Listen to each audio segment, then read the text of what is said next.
From the city of Chennai in India, we welcome you to the Divine Connection. Bharat के चेन्नई शहर से divine connection इस programme में हम आप सभी लोगों का स्वागत करते हैं।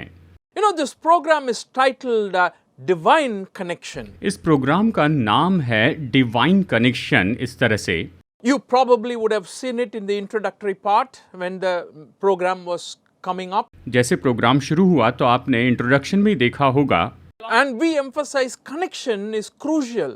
और हम इस बात पर जोर देते हैं कि ये संपर्क बहुत ही जरूरी होता है, Because He created us क्योंकि उसने हमें बनाया है and He knows us perfectly well. और वो हमें सिद्ध रीति से अच्छे से जानते हैं। And if you ask me, He is the best doctor you can have who can give you the prescription you need for your life exactly as needed, tailor-made for you. अगर आप मुझसे पूछे तो मैं कहूँगा कि वो एक इतने अच्छे डॉक्टर है कि आपके जीवन के लिए जो सही प्रिस्क्रिप्शन चाहिए वही वो आपको बताते हैं। Because He knows you personally so very well. Even the things you do not know about yourself, He knows. वो आपको व्यक्तिगत रीति से इतने अच्छे से जानते हैं कि आप अपने बारे में जो कुछ नहीं जानते हैं वो भी उसे अच्छे से पता है। What a wonderful God we have. हमारे परमेश्वर कितने अद्भुत हैं। And that's the God I'm talking about. मैं इस परमेश्वर के बारे में कह रहा हूँ। In this program, we always speak from the Bible, which we believe is the Word of God. इस प्रोग्राम में हम हमेशा बाइबल में से बताते हैं और हम मानते हैं कि ये तो परमेश्वर का वचन है।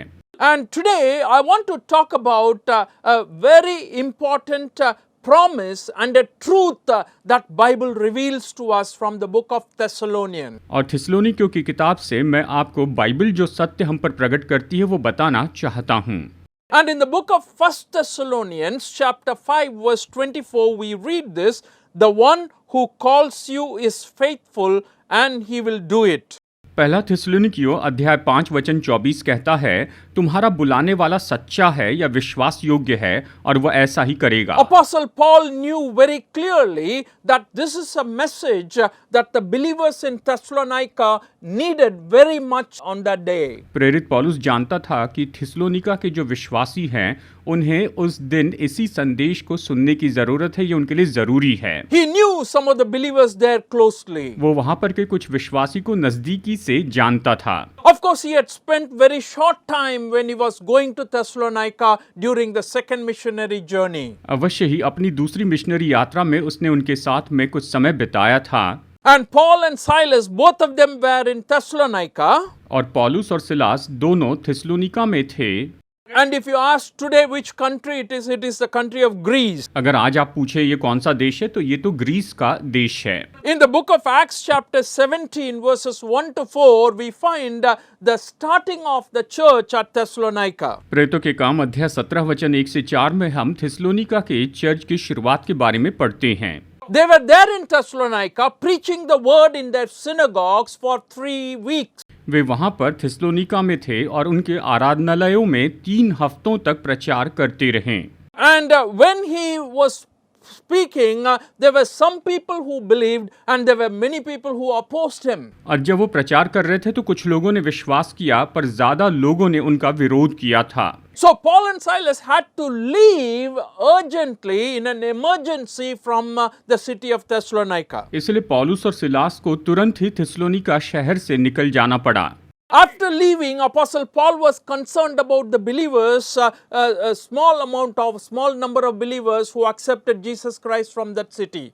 वहां से जाने के बाद में उस नगर के कुछ लोगों ने जिन्होंने यीशु को स्वीकार किया था, पौलुस उनकी परवाह कर रहा था। He wanted to visit them as many a time as possible. वो हर संभव कोशिश कर रहा था कि उनसे मुलाकात करें। He mentions in that epistle that Satan prevented him from visiting so. उसने इस पत्री में लिखा कि ऐसा करने से शैतान ने उसे रोका। But however he writes to these people this epistle. लेकिन कुछ भी हो, इन लोगों को वो ये पत्री लिखता है। He is writing this to encourage their faith. ये उनके विश्वास को प्रोत्साहित करने के लिए लिखता है। They should walk in their faith and they should conduct themselves in a manner worthy of their calling in front of the unbelieving community. वो उन्हें प्रोत्साहित कर रहा था कि अविश्वासी लोगों के सामने तुम अपना जीवन सही तरीके से जियो।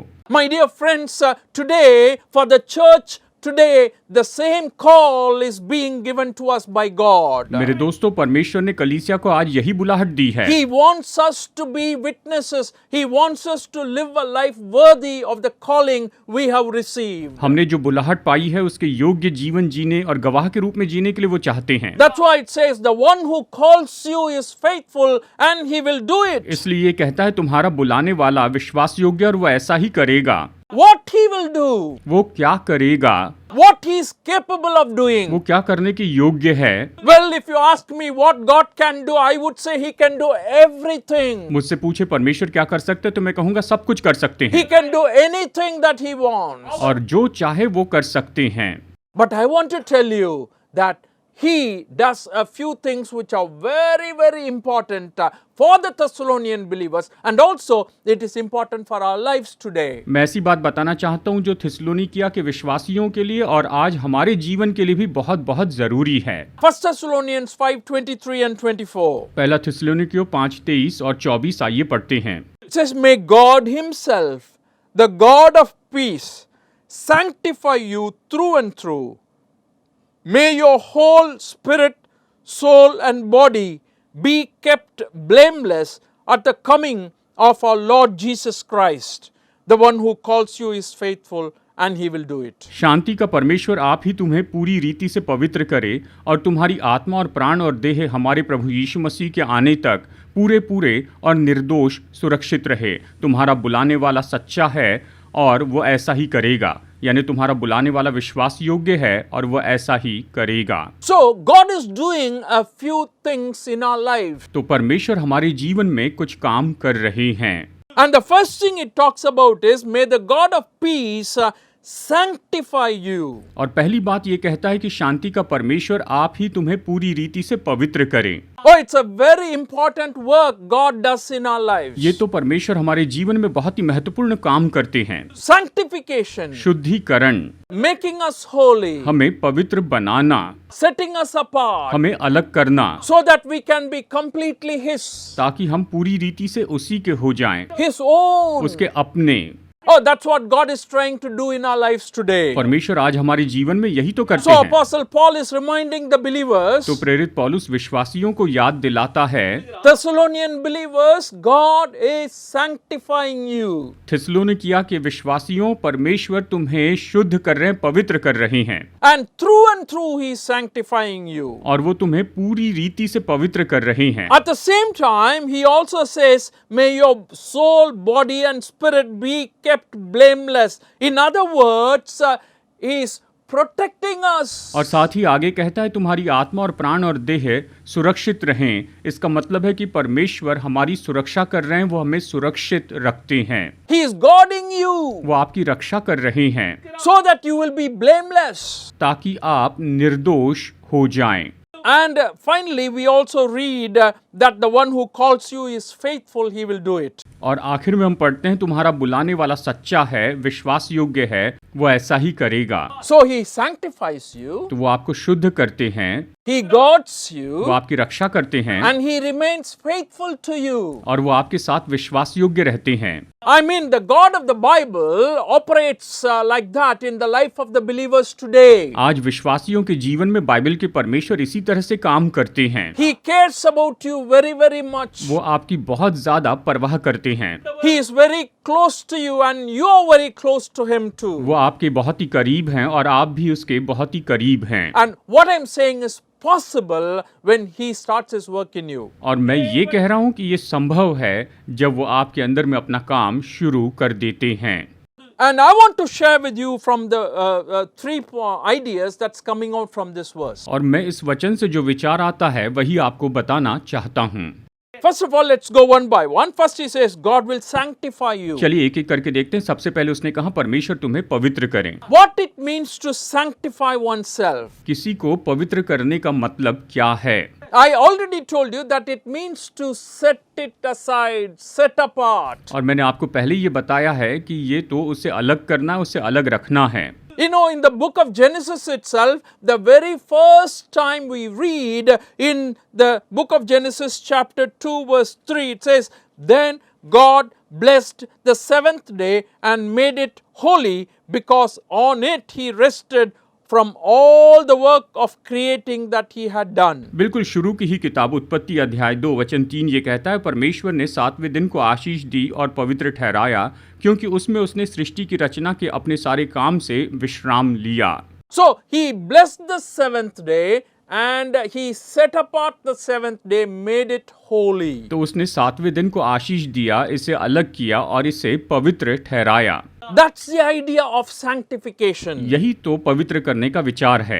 God set it apart. परमेश्वर ने इसे अलग किया। When I say you are sanctified, I'm telling you, God set you apart. जब मैं कहता हूँ आप पवित्र किए गए हैं, तो मैं कह रहा हूँ परमेश्वर ने आपको अलग किया Set है। you apart from where? कहाँ से अलग किया है? God set you apart from the world. आपको संसार से अलग किया है। God set you apart from the sins of the world. संसार के पापों से परमेश्वर ने आपको अलग किया है। And he says, I own you. और वो कहते हैं मैंने तुम्हें मोल लिया, You belong to me. तुम तो मेरे हो। And that's what sanctification means. और पवित्र किए जाने का यही अर्थ है। The idea is, even the book of Exodus, when God was talking about the nation of Israel, he says in 19th chapter verses 5 and 6. निर्गमन अध्याय 19 वचन 5 और 6 में जब परमेश्वर ने इसराइलियों से कहा तो उसने इस तरह से कहा, Now if you obey me fully and keep my covenant, then out of all the nations you will be my treasured possession. Although the whole earth is mine, you will be for me a kingdom of priests and a holy nation.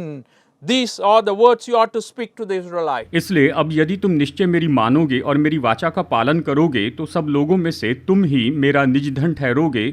समस्त पृथ्वी तो मेरी है और तुम मेरी दृष्टि में याजकों का राज्य और पवित्र प्रजा ठहरोगे। जो बातें तुझे इसराइलियों से कहनी हैं वे ये ही हैं। So God is saying, all the earth is mine, but you will be my treasured possession. I have set you apart. परमेश्वर कहते हैं समस्त पृथ्वी तो मेरी है, परंतु तुम मेरा निज धन ठहरोगे, मैंने तुम्हें अलग किया है। And that's what it means. My dear friends, Apostle Paul, in all his epistles, you would notice on the introductory part, you will say, to the holy people, to the ones who are sanctified, I'm writing. That means you are someone who is set apart by God, who belong to God. प्रेरित पौलुस अपनी सभी पत्रियों की शुरुआत में कहता है पवित्र लोगों के लिए जो परमेश्वर के द्वारा शुद्ध किए गए हैं, उन्हें मैं लिखता हूं। इसका मतलब यह है कि आप परमेश्वर के लिए अलग किए गए विशेष लोग हैं। And I want to tell you, that's what God expects from us. मैं बताऊं, परमेश्वर हमसे यही तो अपेक्षा करते हैं। That setting apart, full cleansing that is done by God in our life. ये अलग किया जाना और पूरा शुद्ध और पवित्र किया जाना परमेश्वर हमारे जीवन में करते हैं। And He is making us different from others. और वो तो हमें दूसरों से बिल्कुल अलग बना देते हैं। He is making us unique and special. वो तो हमें बहुत ही अनोखे और विशेष बना देते हैं। And He is saying that I have a purpose for you, that's why I've set you apart. और वो कहते हैं मेरे पास तुम्हारे लिए उद्देश्य है, इसलिए मैंने तुम्हें अलग करके रखा है। And today the word of God is used to set us apart. आज परमेश्वर के वचन का उपयोग किया जाता है कि हमें अलग करें। He is sanctifying us every day. वो हर दिन हमें शुद्ध कर रहे हैं। In the Gospel of John 17:17, beautiful verse, short verse, sanctify them by the truth, your word is. यूहन्ना 17:17 सुंदर छोटा सा वचन है, सत्य के द्वारा उन्हें पवित्र कर, तेरा वचन सत्य है। इस तरह से ये वचन बताता है। So that's what God is trying to do in our life. परमेश्वर हमारे जीवन में यही तो करने की कोशिश कर रहे हैं। So sanctification is a blessing that Jesus has given to us. तो पवित्र किया जाना वो आशीष है जो कि यीशु मसीह हमें देते हैं। And परमेश्वर हमें पवित्र करते हैं। God guards us. परमेश्वर हमारी रक्षा करते हैं। At the same time, He remains faithful to us. और इसी के साथ वो हमारे साथ विश्वास योग्य बने रहते हैं। So we were talking about sanctification, where God has set us apart. हम कह रहे थे पवित्र करने के बारे में, जहाँ परमेश्वर ने हमें अलग करके रखा है। And the beauty of setting us apart, according to Paul, when he is writing to Thessalonians, he says, He will sanctify you through and through. पौलुस जब थिस्सलुनीकियों के लोगों को लिखता है तो यहाँ पर सुंदर बात कहता है कि परमेश्वर आप ही तुम्हें पूरी रीति से पवित्र करे। इस तरह से कहता है। Oh, that's an interesting word. ये तो दिलचस्प शब्द है। And it's very important for us to understand. इसे समझना हमारे लिए जरूरी है। And setting us apart, not half set us apart, or oh, little bit dirt is there and little bit sin is there. No, no, no. He is setting us apart completely, fully. जब वो हमें अलग करते हैं तो इसका मतलब ये नहीं कि थोड़ा सा पाप वहां पर रह गया, नहीं, वो हमें पूरी पूरी रीति से अलग करते हैं, पवित्र करते Only हैं। God can do that. केवल परमेश्वर ये कर सकते And हैं। in the book of Psalms chapter 51, after David sinned against Bathsheba, he prays this prayer in the second verse, wash away all my iniquity and cleanse me from my sin. बेतशेबा के साथ पाप करने के बाद दाऊद पश्चाताप करके भजन 51:2 में कहता है, मुझे भली भांति धोकर मेरा अधर्म दूर कर और मेरा पाप छुड़ाकर मुझे शुद्ध कर। इस तरह कहता है। I want you to note that word very, very clearly. इस वचन को ध्यान से देखिए। Wash away all my iniquity. मुझे भली भांति धोकर मेरा अधर्म दूर कर, ये कहता है। And that's what God is trying to do to us. He will sanctify you through and through. परमेश्वर यही तो हमारे साथ में करेंगे, वो आपको पूरी पूरी रीति से पवित्र करेंगे। You know, when Jesus was washing the disciples' feet, he washed one after the other. When he came to Peter, Peter refused to be washed. जब यीशु चेलों के पैर धो रहे थे तो एक के बाद एक करते हुए वो पतरस के पास आए, पर पतरस ने इनकार किया। And Jesus said, if you don't allow me to wash, you have no part with me or no share with me. यीशु ने कहा, अगर तू मुझे अपने पैर धोने नहीं देगा तो तेरा मुझ में कोई भाग नहीं है। Oh, Peter realized how important it is when Jesus said this. जब यीशु ने ये कहा, पतरस ने जाना कि ये कितना महत्वपूर्ण है। And he said in the 9th verse, John 13:9, then Lord, Simon Peter replied, not just my feet, but my hands and my head as well. यूहन्ना 13:9 में शमौन पतरस ने उससे कहा, हे प्रभु, तो मेरे पांव ही नहीं वरन हाथ और सिर भी धो दे। इस तरह से पतरस ने यीशु से कहा।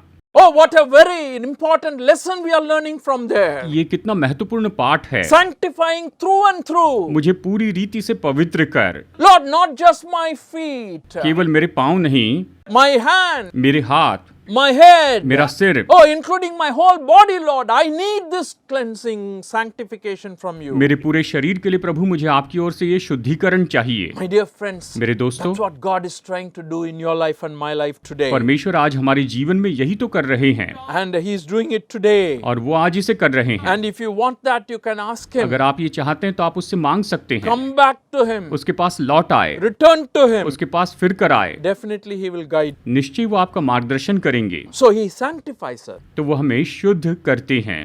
And secondly, we read here that He guards you. और दूसरी बात हम यहाँ पर पढ़ते हैं कि वो आपकी रक्षा करते हैं। How He guards us? वो कैसे रक्षा करते हैं? The Bible says very clearly, may your whole spirit, soul and body be kept blameless at the coming of the Lord Jesus Christ. Bible स्पष्ट कहती है कि तुम्हारी आत्मा और प्राण और देह हमारे प्रभु यीशु मसीह के आने तक पूरे पूरे और निर्दोष सुरक्षित रहें। And sometimes we have trouble understanding all these three things. कई बार इन तीनों बातों को समझने में हमें मुश्किल होती है। And people have, beliefs about we are two-natured or tripartite or, natured. लोग कहते हैं कि हमारा दो स्वभाव है क्योंकि हम तो तीन भाग से बने हुए हैं। And we have spirit. Our spirit is mentioned here. यहाँ पर हमारी आत्मा के बारे में बताया गया We है। believe that is what is connecting us with God. हम मानते हैं कि यही तो हमें परमेश्वर के साथ में जोड़ती है, That is the consciousness and the mind we have. और ये तो हमारे मन की सचेतता है, That is the spiritual knowledge you and I enjoy. और यही तो आत्मिक ज्ञान का हम आनंद उठाते That's हैं, what we say as life with God. और इससे हम कहते हैं परमेश्वर के साथ जीवन। That's what we say, spirit, our spirit be kept pure. इसलिए कहते हैं आत्मा, हमारी आत्मा पवित्र की जाती है। And then it talks about the soul. और फिर ये प्राण के बारे में कहता है। The word used in Greek actually gives the idea of all our emotions, इसके लिए ग्रीक का शब्द है जो हमारी भावनाओं के बारे में बताता है, our will and our desires, हमारी इच्छा, हमारी मनसाएं, our characteristics and our thought. हमारे स्वभाव गुण और हमारे विचार। That's what is our soul. यही तो हमारा प्राण है। And then we have body. और फिर है देह। And the body where we feel the five senses. शरीर में हमारे 5 ज्ञानेंद्रिय हम महसूस करते हैं, Seeing, hearing, touching, smelling and tasting. देखना, सुनना, छूना, सूंघना और स्वाद लेना। And what we understand here is very often we give As Christians, people think, oh, my soul is important, my body is not so important. विश्वासी सोचते हैं हमारी आत्मा महत्वपूर्ण है, हमारी देह महत्वपूर्ण नहीं है, But body is important too. लेकिन देह भी महत्वपूर्ण है, Because body can be destroyed in hell. क्योंकि नरक में देह नाश की जा सकती है। My dear friends, I'm not saying this, the Bible only says. दोस्तों, बाइबल ये कहती है। In the Gospel of Matthew chapter 10 verse 28 we read, do not be afraid of the one who can kill, afraid of those who can kill the body but cannot kill the soul. Rather be afraid of the one who can destroy both soul and body in hell. मत्ती 10:28, जो शरीर को घात करते हैं पर आत्मा को घात नहीं कर सकते, उनसे मत डरना, पर उसी से डरो जो आत्मा और शरीर दोनों को नरक में नष्ट कर सकता है। इस तरह से यीशु ने कहा। परमेश्वर हमारे साथ में यही तो करना चाहते हैं। He is guarding us. वो हमारी रक्षा करते हैं। So you can understand what happens to us. You know, we are saved. हमारे साथ क्या हुआ? हमने उद्धार पाया, We are justified. हमें धर्मी ठहराया गया, We are sanctified. हमें शुद्ध किया गया, We are glorified. हमें महिमा दी गई है। You know, in the book of Romans chapter 8, 29 to 30 puts all these things together. Romeo 8 वचन 29 और 30 ये सब एक साथ बताता है। For those whom God foreknew, He also predestined to be conformed to the image of His Son, that He might be the firstborn among many brothers and sisters. And those He predestined, He called. Those He called, He also justified. Those He justified, He also glorified. क्योंकि जिन्हें उसने पहले से जान लिया है, उन्हें पहले से ठहराया भी है कि उसके पुत्र के स्वरूप में हो, ताकि वो बहुत भाइयों में पहलौठा ठहरे। फिर जिसने उन्हें पहले से ठहराया, उन्हें बुलाया भी, और जिन्हें बुलाया उन्हें धर्मी भी ठहराया है, और जिन्हें धर्मी ठहराया उन्हें महिमा भी दी है। So when we talk about, sanctification and the salvation, we are talking about it's a entire package that God is working on for you and me. जब हम शुद्धिकरण और उद्धार के बारे में कहते हैं, परमेश्वर इस पूरे पैकेज पर काम करते हैं। And that protection, that guarding is from God. और ये जो सुरक्षा है, ये तो परमेश्वर की ओर से है। In the book of Jude, it is emphasized even more strongly. यहूदा में इस पर और ज्यादा जोर देकर कहा है। The very first verse it says, Jude, a servant of Jesus Christ, a brother of James, to those who have been called, who are loved in God the Father and kept for Jesus Christ. यहूदा अध्याय 1 वचन 1 में कहता है, यहूदा की ओर से जो यीशु मसीह का दास और याकूब का भाई है, उन बुलाए हुओं के नाम जो परमेश्वर पिता में प्रिय और यीशु मसीह के लिए सुरक्षित हैं। We are kept by Jesus Christ. यीशु के द्वारा हमें सुरक्षित रखा गया है। What a wonderful promise you and I have. हमारे पास ये सच में कितनी अद्भुत ऐसी प्रतिज्ञा है। He sanctifies us. वो हमें पवित्र करते हैं, He guards us. वो हमारी रक्षा करते हैं, And He remains faithful to us. और वो हमारे साथ विश्वास योग्य बने रहते हैं। 24th verse says, the one who calls you is faithful and He will do it. वचन 24, तुम्हारा बुलाने वाला सच्चा यानी विश्वास योग्य है और वो ऐसा ही करेगा। And He called us. और उसने हमें बुलाया है। In the Gospel of John chapter 15, 16, He says, talking to His disciples, He says, You did not choose me, I chose you. यूहन्ना 15:16 में यीशु ने अपने चेलों से कहा, तुमने मुझे नहीं चुना परंतु मैंने तुम्हें चुना है। That's what it is today, dear friends. आज बिल्कुल ऐसा ही है दोस्तों। God calls you. परमेश्वर आपको बुलाते हैं, He is faithful to वो you. आपके लिए विश्वास योग्य रहते हैं। And Isaiah chapter 43:1, He calls you by name. यशायाह 43:1 वो आपको नाम लेकर बुलाते हैं। But now this is what the Lord says, He who created you, Jacob, He who formed you, Israel, do not fear, for I have redeemed you, I have summoned you by name, you are mine. यशायाह 43:1 हे इस्राएल तेरा रचने वाला और हे याकूब तेरा सृजनहार यहोवा अब यूं कहता है, मत डर, क्योंकि मैंने तुझे छुड़ा लिया है, मैंने तुझे नाम लेकर बुलाया है, तू मेरा ही है। That's what God is trying to do in your life and my life today. आज परमेश्वर आपके और मेरे जीवन में यही तो कर रहे हैं। He is faithful to us. वो हमारे लिए विश्वास योग्य हैं। He is not a God who leaves us halfway through and doesn't without doing anything when we fall. वो ऐसे परमेश्वर नहीं कि हमारे गिरने पर हमें रास्ते में अधूरा छोड़ दें। He finishes what He starts. उसने जो शुरू किया उसे वो पूरा करते हैं। He keeps us going till the end. वो हमें अंत तक लेकर जाते हैं। In the book of Isaiah 46:3-4. यशायाह अध्याय 46 वचन 3 और 4 He's telling the people of Israel these words. वो इसराइलियों से कहते हैं, Listen to me, you descendants of Jacob, all the remnant of the people of Israel, you whom I have upheld since your birth and have carried since you were born, even to your old age and grey hairs, I am He. I am he who will sustain you. I have made you and I will carry you. I will sustain you and I will rescue you. हे याकूब के घराने हैं, इस्राएल के घराने के सब बचे हुए लोगों, मेरी ओर कान लगाकर सुनो। तुमको मैं तुम्हारी उत्पत्ति ही से उठाए रहा और जन्म ही से लिए फिरता आया हूँ। तुम्हारे बुढ़ापे में भी मैं वैसा ही बना रहूँगा और तुम्हारे बाल पकने के समय तक तुम्हें उठाए रहूँगा। मैंने तुम्हें बनाया और तुम्हें लिए फिरता रहूँगा और मैं तुम्हें उठाए रहूँगा और छुड़ाता भी रहूँगा। Oh, that's the kind of faithfulness he is exercising in your life and my life. वो हमारे जीवन में इस विश्वास योग्यता को दिखाते हैं। Oh, from your birth until the end, even when you are old age, I have carried you. जन्म से लेकर अंत तक, यहाँ तक कि बुढ़ापे में भी वो कहते हैं कि मैं तुम्हें लिए चलता हूँ, उठाए फिरता हूँ। Sanctifies you, guards you, and remains faithful to you. वो आपको पवित्र करते हैं, आपको सुरक्षित रखते हैं और आपसे विश्वास योग्य रहते हैं। I'm speaking these words because he has done that in my life. मैं ये इसलिए कह रहा हूँ क्योंकि उसने मेरे जीवन में बिल्कुल ऐसा ही किया है। And I can assure you that he can do that. मैं शाश्वती दूं आपके जीवन में ये कर सकते हैं। Believe in him, trust in him, and give your life over to him. And definitely he is all powerful. He can do it. उस पर विश्वास कीजिए, अपना जीवन उसे सौंपिए और भरोसा रखिए, वो इतने सामर्थी है कि वो इसे कर सकते हैं। God bless you today. परमेश्वर आज आपको बहुतायत से आशीष दे।